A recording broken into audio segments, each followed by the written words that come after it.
잡았더라. 여호와께서 모세에게 이르시되 내가 애굽으로 돌아가거든 내가 내 손에 준 이적을 바로 앞에서 다 행하라. 그러나 내가 그의 마음을 완악하게 한즉 그가 백성을 보내주지 아니하리니 너는 바로에게 이르기를 여호와의 말씀에 이스라엘은 내 아들 내 장자라. 내가 내게 이르기를 내 아들을 보내주어 나를 섬기게 하라 하여도 내가 보내주기를 거절하니 내가 내 아들 내 장자를 죽이리라 하셨다 하라 하시니라. 모세가 길을 가다가 숙소에 있을 때에 여호와께서 그를 만나사 그를 죽이려 하신지라. 십보라가 돌칼을 가져다가 그의 아들의 호피를 베어 그의 발에 갖다 대며 이르되 당신은 참으로 내게 피 남편이로다 하니 여호와께서 그를 놓아주시니라. 그때에 십보라가 피 남편이라 함은 할례 때문이었더라. 아멘. 오늘은 우리가 이제 그 삶을 살다가 보면 깜빡깜빡 잊어버리는 경우가 종종 있습니다. 물을 먹으려고 보니까 빈 컵이에요. 네, 물 좀 갖다 주시고 또 그것뿐만이 아닙니다. 이제 성경 말씀 읽기 전에 우리 촬영을 좀 미리 해놓으라고 그랬는데 담당자가 또 깜빡했어요. 그래서 우리가 이게 삶을 살다 보면 뭘 이렇게 정확하게 기억하고 이렇게 하면 좋은데 그렇지 못하는 경우가 있습니다. 그래서 저나 여러분이나 모두가 다 하나님이 필요한 사람들입니다. 우리 옆 사람 함께 인사하실 때 저는 하나님이 꼭 필요한 사람입니다. 한번 인사하시면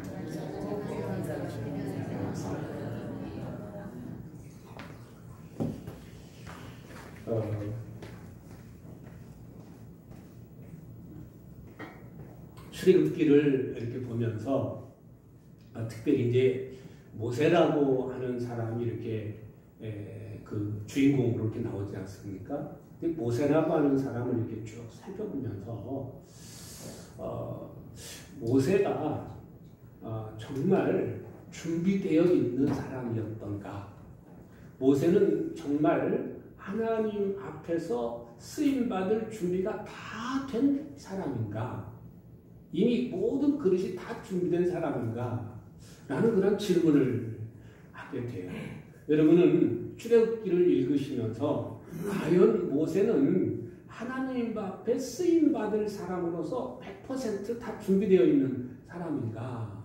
라고 이렇게 질문을 하게 되면 제가 성경을 계속 반복해서 읽고 묵상할수록 안 그런 것 같아요. 그렇지 않은 것 같아요.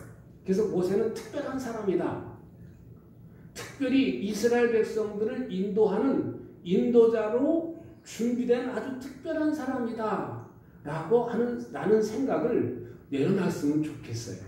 그래서 나하고 모세하고 비교를 할 때 나는 비교도 안 되는, 모세는 저 위에 있는 사람이고 나는 낮은 바닥에 있어서 모세의 발 뒤꿈치를 따라가기도 어려운 사람이다. 라고 생각한다면 그것은 금물인 것 같아요. 여러분, 우리 이제 지난주에 이 출애굽기 4장 1절로 17절까지 있는 말씀을 보시면서 모세가 하나님께서 찾아오셔가지고 너 가라 라고 할 때 예스! 그냥 첫 번에 대답하고 딱 출발했습니까? 아니에요. 계속해서 하나님께서 설득하시고 또 설득하시고 그 모세가 어떻게 반응할 것이라는 것까지 다 아시고 나는 말을 잘 못합니다 하면서 난 말을 어떻게 될지도 모르는데 어떻게 나를 봤습니까? 그러니까 내 말을 입술을 지은 사람이 누구냐 하면서 설득하는데도 거절하지요. 거절하는 모습들을 봅니다. 그럴 때 그 거절할 것까지 아시고 내 형이 있지 않느냐. 내 형 아론이 말 잘함을 내가 잘한다. 너는 이제 가기만 해라. 그러면 내 형을 내게 입에 말을 넣어주면 내 형에게 말을 하고 내 형의 대변자가 돼서 잘할 거다. 그렇게 해서 겨우 설득을 시키시지요. 그래서 오늘 이제 그 장소가 바뀝니다. 그 시내산에 하나님의 산이라고 하는 그 시내산에 그 장소에서 모세를 설득하시고 모세가 이제 양들을 데리고 어디로 가죠? 미디안 땅으로 갑니다. 누가 있는 곳으로요? 자기 아내가 있는 곳, 자녀들이 있는 곳, 장인이 있는 곳.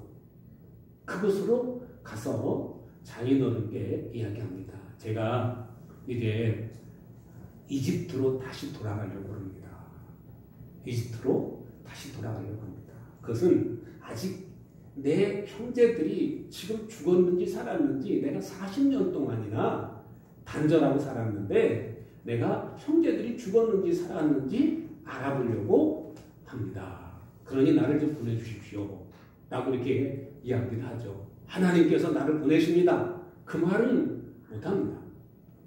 그 말은 안 하죠. 하나님께서 내가 그 양을 치고 있는데 떨기나무 불에 타서 내가 이렇게 해서 했더니 내가 불길을 보다가 거기서 하나님을 만났습니다. 하나님께서 나를 통해서 내 백성들을, 내 형제들을, 내 자매들을 구해내라고 하십니다. 그래서 나는 구원자로 갑니다. 그 말을 못하죠. 그냥 내 형제들이 살았는지 죽었는지 내가 보러 갑니다. 이야기합니다. 그래서 그 장인 이드로가 모세에게 평안히 가라. 뭐 40년 동안 데리고 살았으니 이제 가보겠다는데 더 붙잡을 명분도 없겠지요. 가라. 그러는데 여러분 다음 절을 보시면 전혀 다른 장면이 나와요. 같이 보십니다. 여호와께서 미디안에서 모세에게 이르시되 애굽으로 돌아가라. 내 목숨을 노리던 자가 다 죽었느니라. 이 말씀을 반복해서 읽고 묵상을 하면서 하나님께서 다 함께 해주시겠다. 너는 그냥 가기만 해라. 이 얘기죠. 결국은 모세를 설득하시면서 하시는 말씀은 너는 그냥 발걸음만 옮겨서 내가 명한 대로 가기만 해라. 그런 거예요. 다 준비됐다. 너 지팡이도 있고 다 있지 않느냐. 내 이것 가지고 너를 통해서 놀라운 일을 행할 것이다. 라고 가라. 라고 명령했는데 여기 말씀을 통해서 보면 모세가 갈 준비가 됐습니까? 안 됐습니까? 여기 말씀을 가만히 보시면서 한번 보세요. 하나님이 왜 이 말씀을 하세요? 모세에게는 아직도 두려움이 있어요. 근심이 있어요. 왜냐하면 그 나이 40대에 자기 형제들을 도와주려고 하다가 이집트 사람을 죽이고 그리고 목숨을 부지하고자 줄행랑을 쳤던 그 상황을 항상 머릿속에 이 가슴 속에 사진으로 찍고 있습니다. 그러니까 그 사람들이 자기를 잡으려고 쫓아오던 것 그리고 그 사람들을 피해서 이리 피하고 저리 피하고 도망친 곳이 미디안 땅입니다. 이집트 사람들의 이집트 군인의 바로의 손길 미치지 않는 곳으로 도망을 쳤던 거예요. 그것이 40년이라고 하는 세월이 흘렀음에도 불구하고 아직도 이 모세의 마음속에는 그 나를 쫓던 그 사람들이 살아있으면 어떡하지? 나를 쫓던 그 사람들이 나를 알아보고 나를 죽이려고 달려들면 어떡하지? 라고 하는 그 두려움이 이 모세의 마음속에 박혀 있었던 것이죠. 결국 이 마음을 아신 하나님께서 그 마음까지 헤아려 주시고 말씀하시기를 괜찮다. 가라. 너를 죽이려고 했던 사람들 다 죽고 없어. 그리고 걱정하지 말고 가라. 이게 오늘 여기 있는 말씀이에요. 너 두려워하지 말고 가라. 라고 이렇게 말씀하시는 겁니다. 여러분 이 말씀을 보면서 저는 오늘 모세나 저나 여러분들이나 다른 점이 뭘까? 다른 점 있습니까? 여러분, 어렵게 예수 믿으신 분 혹시 있으십니까? 여기 중에서? 그런데 그 예수님을 내가 주인으로 모셔드려야 되겠다. 예수님을 내 삶의 모델로 삼고 살아야 되겠다. 라고 결심하기까지, 라고 그런 마음을 결단하고, 나 이제는 예수님은 내 삶의 주인이십니다. 내 삶의 모델이십니다. 라고 고백하기까지의 그 과정, 그리고 고백하고 나서도 하나님을 아버지라고 부르면서도 여전히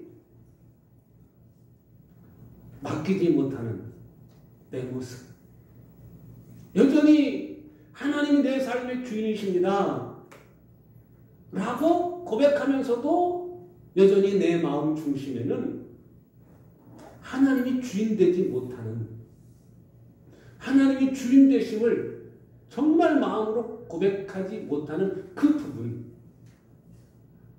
그게 아직도 우리 속에 남아있진 않습니까?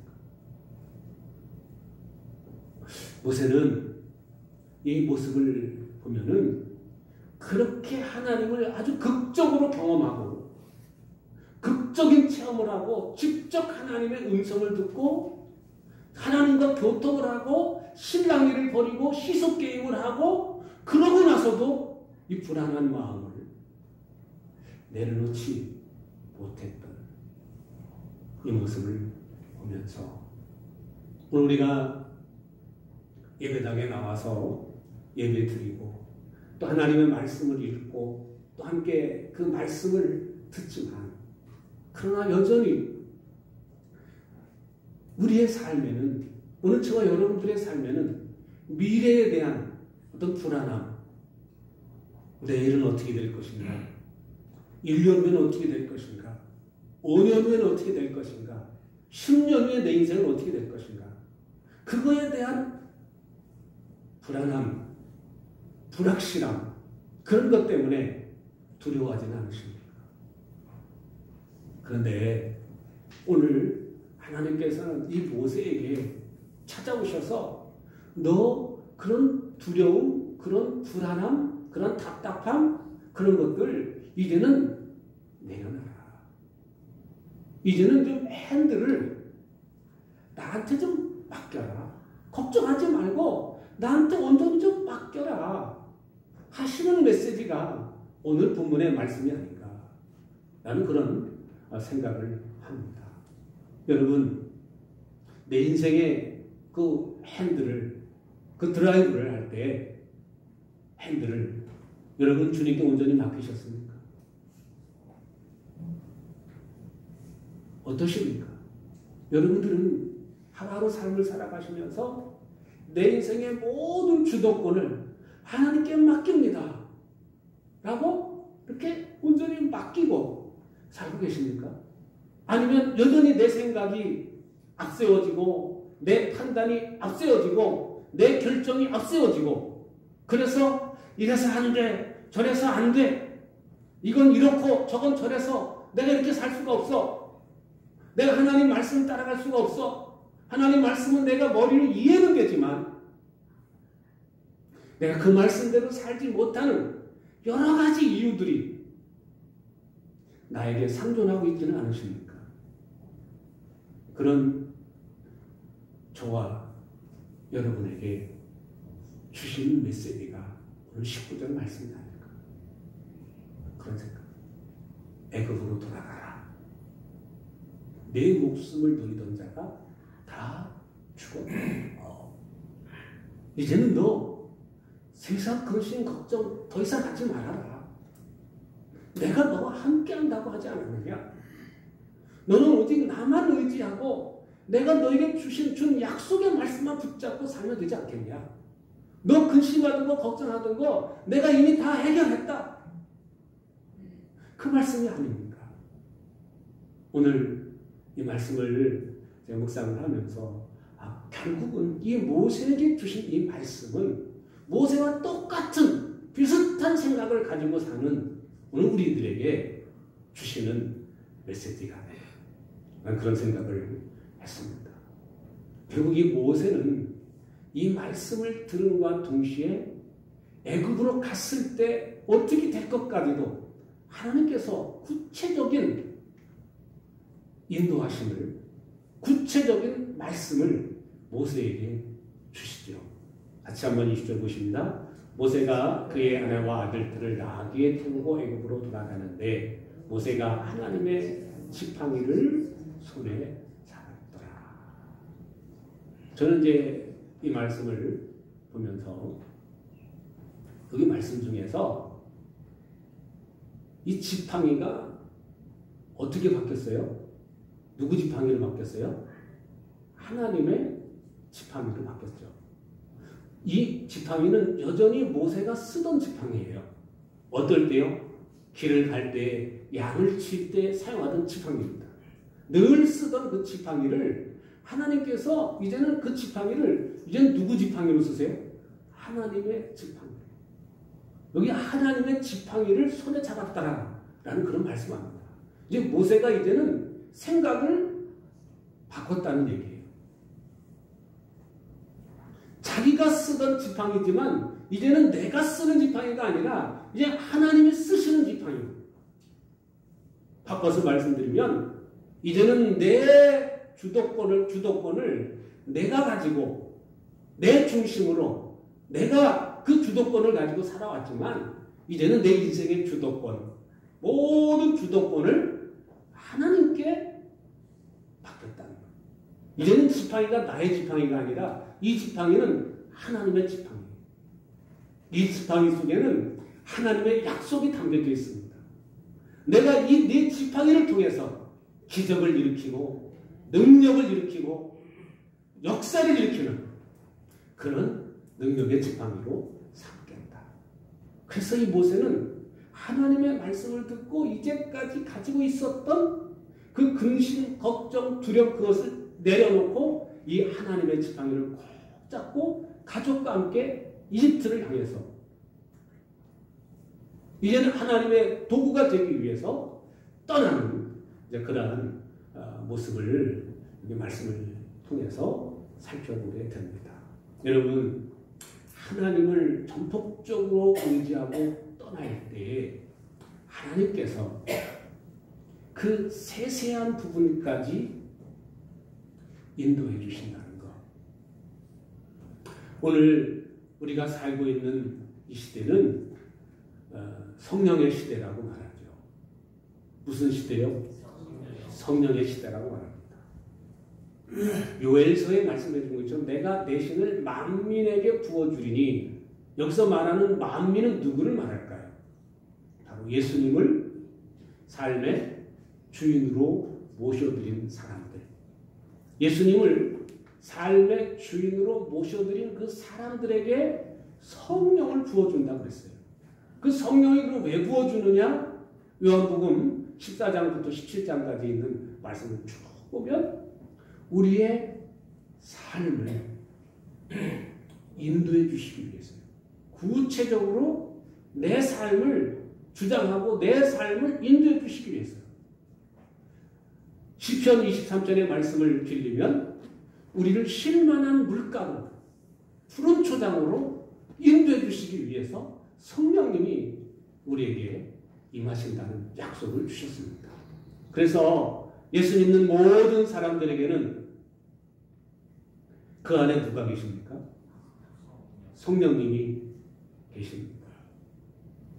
이 성령님께서 하나님을 온전히 의지하고 나아가는 자에게 때로는 생각나게 하시고 때로는 가르쳐 주시고 때로는 상담해 주시고 때로는 당대하게 해주시고 그래서 길을 구체적으로 인도해 주시는 그러한 모습을 살펴보게 됩니다. 오늘 이 모세는 하나님의 신이 함께 하시니까 어떻게 하느냐 같이 보십니다. 여호와께서 모세에게 이르시되 내가 애굽으로 돌아갔거든 내가 네 손에 준 이적을 바로 앞에서 다 행하라. 그러나 내가 그의 마음을 완악하게 한즉 그가 백성을 보내주지 아니하리니 너는 바로에게 이르기를 여호와의 말씀이 이스라엘은 내 아들 내 장자라. 내가 네게 이르기를 내 아들을 보내 주어 나를 섬기게 하라 하여도 내가 보내주기를 거절하니 내가 네 아들 네 장자를 죽이리라 하셨다 하라 하십니다. 구체적으로 이 이집트 땅으로 가게 되면은 어떻게 행할 것까지도 미리 말씀을 해 주시는 그런 모습을 살펴보게 됩니다. 결국 하나님은 하나님께 인생을 걸고 내 인생을 맡기고 사는 사람들에게 하나님은 말씀하시고 또 함께 해주시고 또 그를 통해서 놀라운 일을 행하시는 것을 이 말씀을 통해서 살펴보게 됩니다.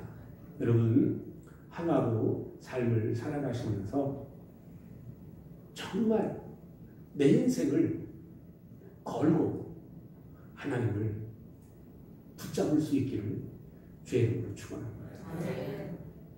그냥 세상도 좋고 하나님도 좋고 또 내가 예배당에 나와서 예배 안 드리면 뭔가 좀 껄쩍지근하고 천국이 있고 지옥이 있다고 그러는데 이거 내가 주일날 예배 안 드리면 지옥 갈 것 같고 그리고 예배당에 와서 예배 1시간 딱 드리고 나면 난 내 일 다 끝난 거로 나 하나님께 예배했어요. 이렇게 해석하고 사는 삶이라면 좀 다르게 살 수 있길 바랍니다.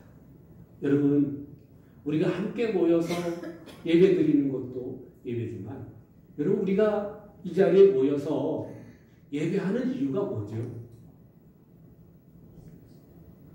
우리가 주일마다 와서 함께 예배 드리는 그 목적이 뭡니까?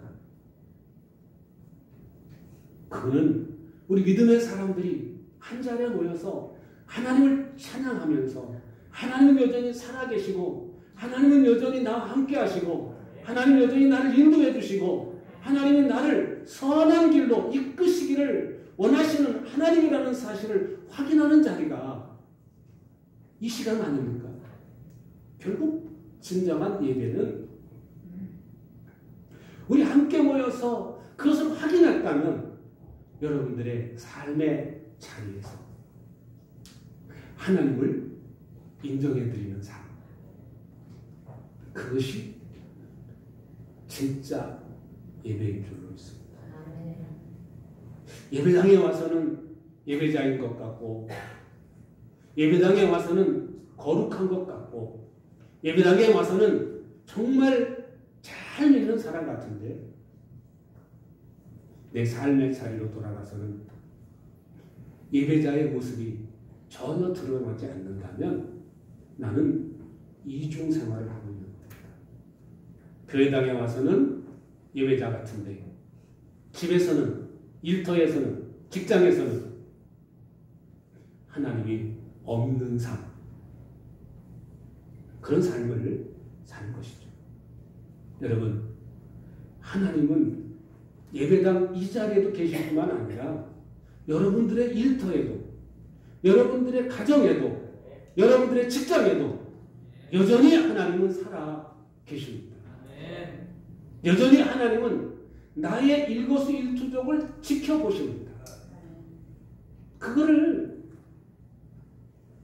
내가 머리로 아니라 가슴으로 기억하고 사실 때 그때부터 여러분들의 삶 속에서 하나님을 예배하는 그런 삶이 되리라고 믿습니다. 제가 그 창세기에 있는 요셉의 이야기를 자주 드리는 이유도 요셉이 예배드릴 장소가 있었습니까?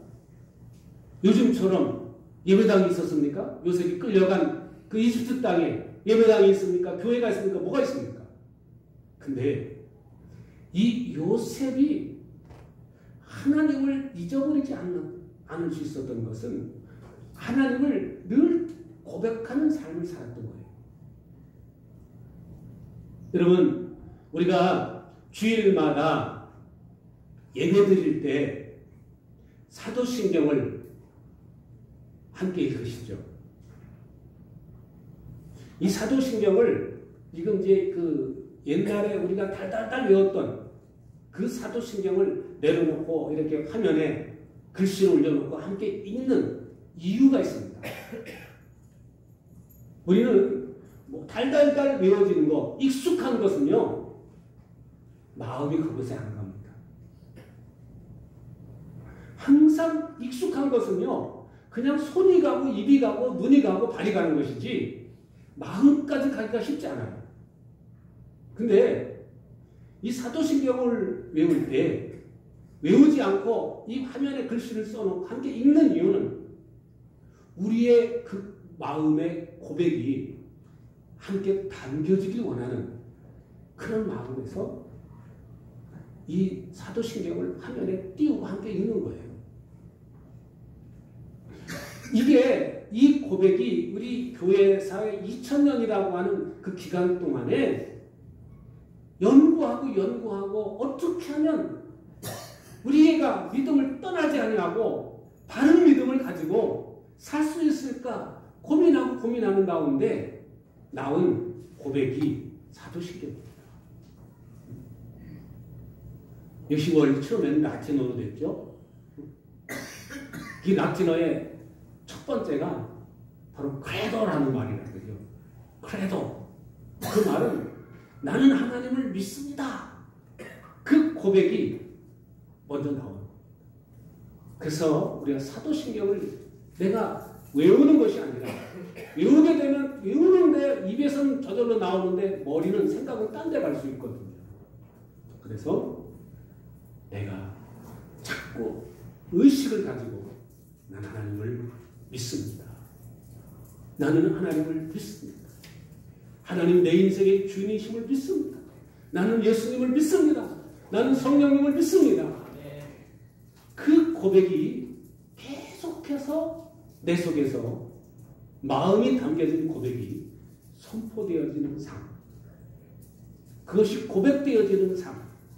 그것이 결국 우리를 만들어갑니다. 나를 만들어갑니다. 다음 절 한번 같이 읽어보시겠습니다. 모세가 길을 가다가 숙소에 있을 때에 여호와께서 그를 만나사 그를 죽이려 하신지라. 십보라가 돌칼을 가져다가 그의 아들의 포피를 베어 그의 발에 갖다 대며 이르되 당신은 참으로 내게 피남편이로다 하니 여호와께서 그를 놓아주시니라. 그때 십보라가 피남편이라 하는 할례 때문이었더라. 이 본문은 좀 생뚱맞지 않습니까?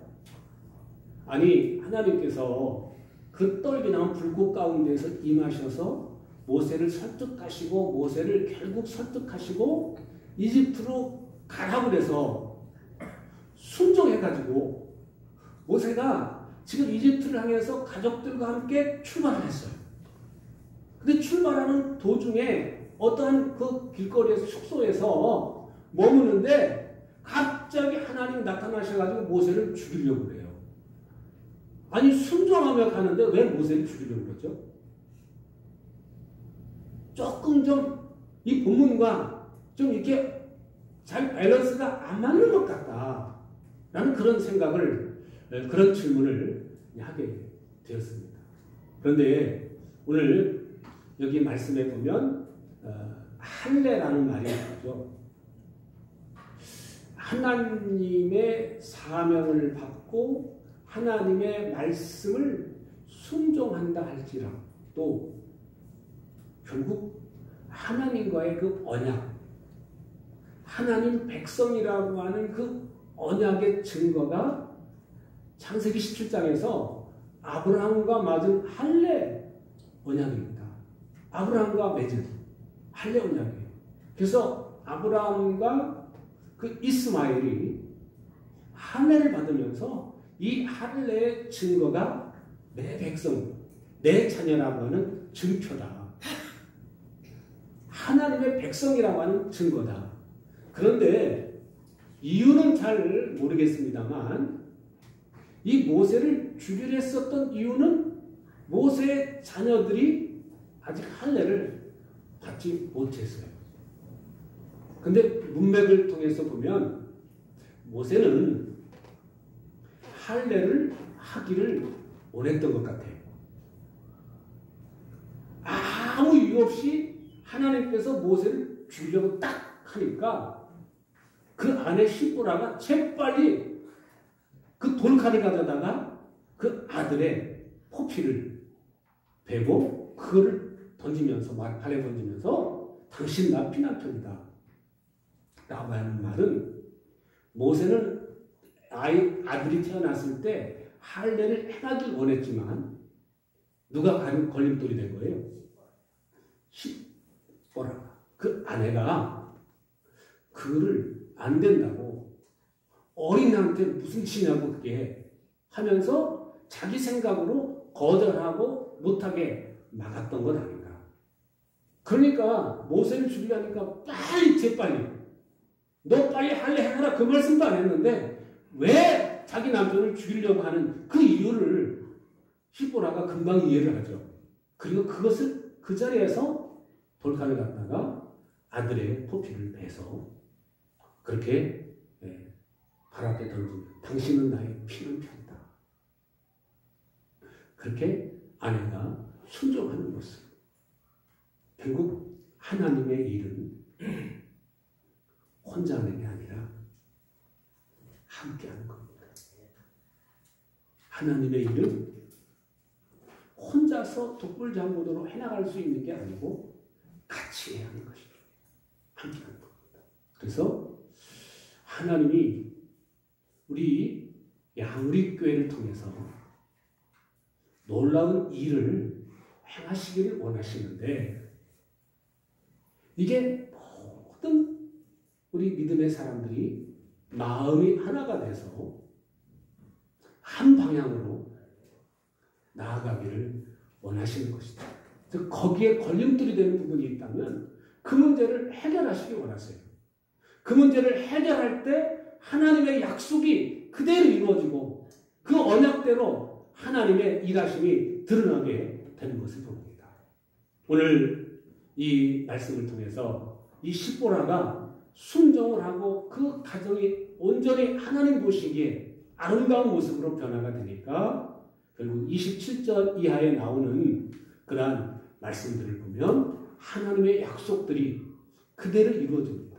하나님의 산, 그 호렙산에 아론을 보내시고 아론을 만나고 그 사정 이야기하고 또 아론과 함께 이집트로 가가지고 그 이집트 땅에서 장로들을 만나고 이스라엘 백성들을 만나고 하나님이 말씀하신 표적들을 그들에게 다 보여주고 이야기하니까 그들이 그 말씀 앞에서 하나님이 우리를 알고 계시고 하나님이 우리의 고통을 보시고 다 알고 계시다는 그 소리를 듣고 그들이 하나님 앞에 경배했다 라고 이렇게 말씀의 결론을 맺는 것을 볼 수 있습니다.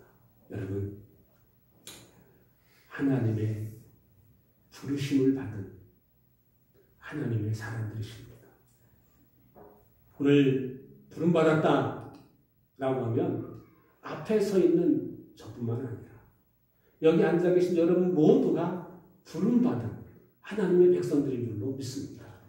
그렇다면 내가 양우리교회 한 일원으로서 내가 하나님 앞에 나아가는 데 있어서 하나님께서 맡겨주신 일을 감당해 나가는 데 있어서 혹시 걸림돌이 되진 않는가?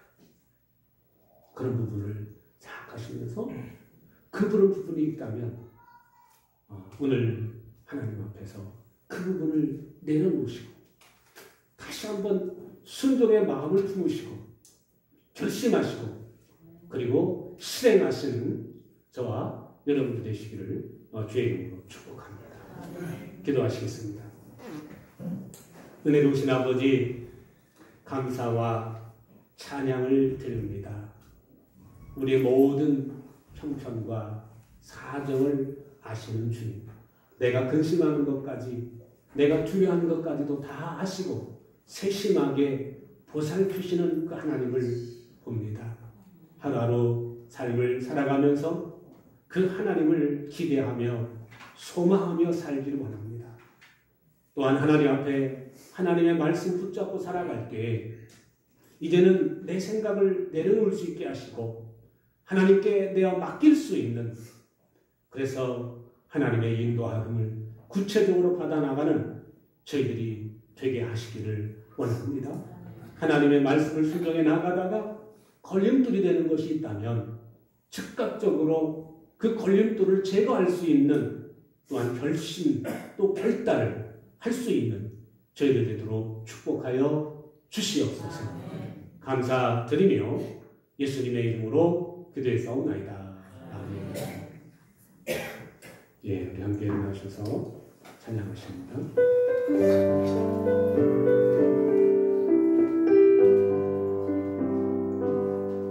예수의 이름으로 나는 일어서리라. 주가 주신 능력으로 나는 일어서리라. 원수가 날 향해 와도 쓰러지지 않으리. 주가 주신 능력으로, 주가 주신 능력으로, 주가 주신 능력으로 일어서리. 이제는 길이요 진리요 생명이 되시는 우리 주 예수 그리스도의 은혜와 하늘아버지의 극진하신 사랑과 성령님의 교통하심의 역사가 오늘 하나님 앞에 나와 예배하며 말씀을 듣고 하나님께 귀 쓰임받는 하나님의 사람이 되기를 결심을 한 주의 사랑하는 성도들 머리 위에 이제로부터 영원까지 함께 하시기를 축원하옵나이다. 아멘.